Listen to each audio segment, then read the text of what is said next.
Bienvenue dans cette nouvelle vidéo pour The Coffee Shack. Je vais vous montrer les bases pour faire un bon espresso. Bon, bien sûr il faut la machine, il faut le moulin. C'est de base. Après il va nous falloir du café fraîchement torréfié.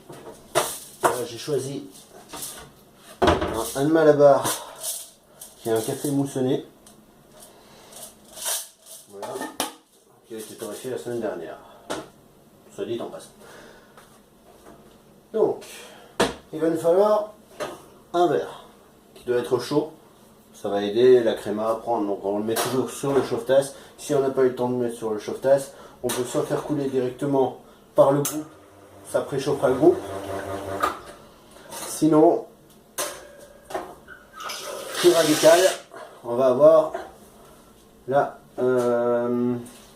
lance à eau chaude.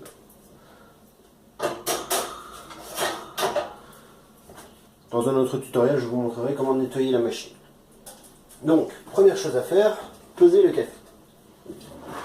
Prenez une balance de précision, car on va avoir besoin de 7 grammes de café. Pourtant, les 7 grammes, c'est la règle pour un espresso.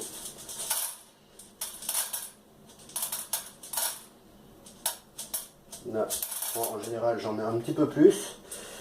Mais pour vous montrer, je vais me coller aux 7 grammes. Ah, 6,9. 6,9. 7. Voilà, donc ça fait 6 grammes de café que je mets dans mon moulin, réglé assez fin. Mouture même très fine pour un espresso,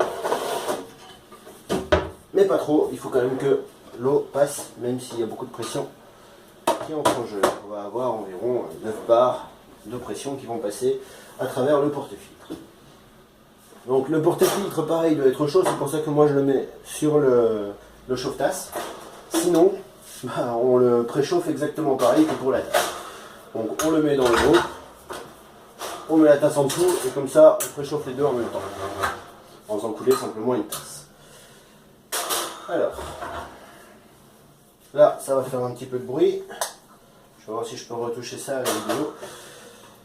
Donc ce que je fais avec ce genre de moulin, on va avoir un problème déjà. On va avoir les grains qui coincent. C'est un très bon moulin ceci dit. On va avoir les grains qui coincent sur les rebords, donc je les mets pour être sûr de ne pas avoir de grains résiduels pour la prochaine tournée.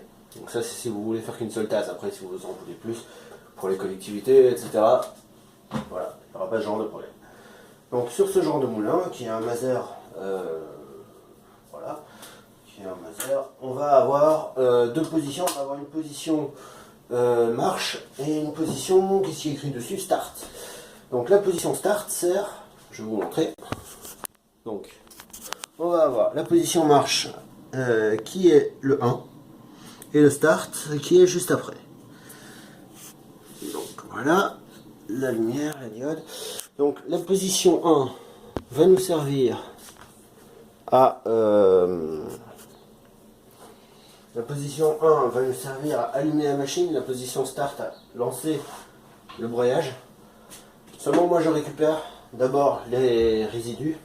Donc ce que je fais, je mets le couvercle du doseur par-dessous, je tiens des cafés, et avec ce type de moulin, puisqu'on est en position marche, au bout d'un certain nombre de prises, en général une dizaine, le moulin se met en route de lui-même. Donc là, quand il est encore bleu, ça ce sont les anciens cafés, et on est débarrassé de la poussière d'anciens cafés qui a pu s'oxyder en temps. Bien sûr, ça ne dispense pas de nettoyer le moulin. Pour information, personnellement, je nettoie le moulin, je nettoie la machine entièrement, une fois toutes les 2 semaines, et toutes les semaines, je fais un nettoyage rapide. Voilà. C'est indispensable d'avoir du matériel propre pour effectuer un bon espresso. Sinon, vous n'y arriverez pas. Donc, une fois le broyage terminé, on prend le porte-filtre qui est donc chaud, qui est sec, c'est important. Sinon la mouture va coller. On récupère la mouture.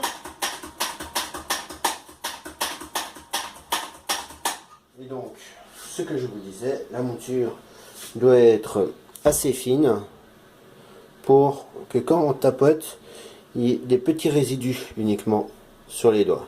Voilà. On n'a peut-être pas vu à la vidéo. Voilà, donc là il y a quelques petits résidus. Je ne sais pas si c'est clair. Voilà. J'uniformise la mouture, histoire d'en avoir partout. Chose que je vais terminer avec mon temper en tapant simplement sur les côtés. Jamais taper avec la base du temper parce que sinon on va rayer le fond et on va avoir les grains par la suite qui vont se coller au temper. Donc le temper doit bien sûr être sec. On pose, on tasse. Ce n'est pas nécessaire, si le café est frais, d'avoir une pression énorme. Il faut juste en fait que le café soit réparti uniformément dans les filtres. Donc moi j'en retape pour déloger les grains, vous voyez, qui sont collés sur les côtés. Voilà. Et puis après, juste j'égalise. Je ne tasse pas, j'égalise simplement. Voilà. On enclenche le porte-filtre, bien sûr. Et on tire l'espresso. Traditionnellement, on met la tasse ou le verre par après. On tire, on met le verre. On voit ici la pression qui est montée à 9 bars. L'espresso qui descend, c'est une machine à programmer, donc elle va s'arrêter de mémoire à 4 centilitres. Voilà, l'Inde Malabar fait une très jolie créma, hein. On peut apercevoir ça, c'est très agréable. Je vais vous montrer de plus près.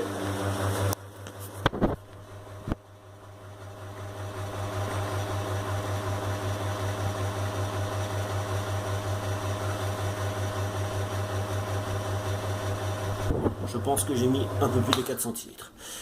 Voilà, donc un espresso bien réussi. C'est un espresso qui est fait avec amour. Ensuite, on a ce petit objet. Donc, ce petit objet que j'ai fait maison, vous voyez, dans des tuyaux, bien nettoyés bien sûr. C'est assez simple à faire, je vous montrerai si vous voulez. J'aurais pu faire un fond plat. Je l'ai fait pour mon père d'ailleurs. Et donc ça va permettre de récupérer la galette de café qui est là. Donc ici il y a un peu beaucoup de café, donc la galette va pas être tout à fait sèche, mais normalement, un peu beaucoup d'eau, mais normalement pour un espresso perfetto, donc 3 centilitres ou 4 centilitres, on aurait une galette sèche. Donc on nettoie le fond du verre, ça se présente toujours sur un plateau, c'est plus agréable, avec des petites gougouilles comme on dit chez moi, ou des chocolats, des accompagnements du moins. Donc voilà, on tape simplement le porte-filtre sur la knockbox. Ça se vend aussi la knockbox, si vous n'êtes pas bricoleur du tout. Voilà. Et on récupère les galettes à l'intérieur. Logiquement le porte-filtre doit être propre, mais comme là j'ai mis un peu plus de café, il est légèrement boueux. Mais bon, ça c'est une question de goût.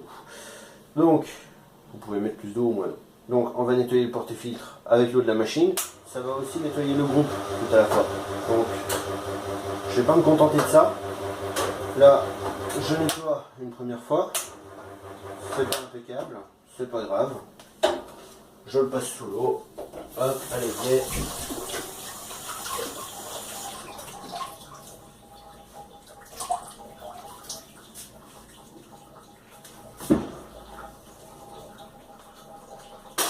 Voilà, ça suffit si vous faites des cafés toutes les 2 heures comme moi, ou toutes les heures.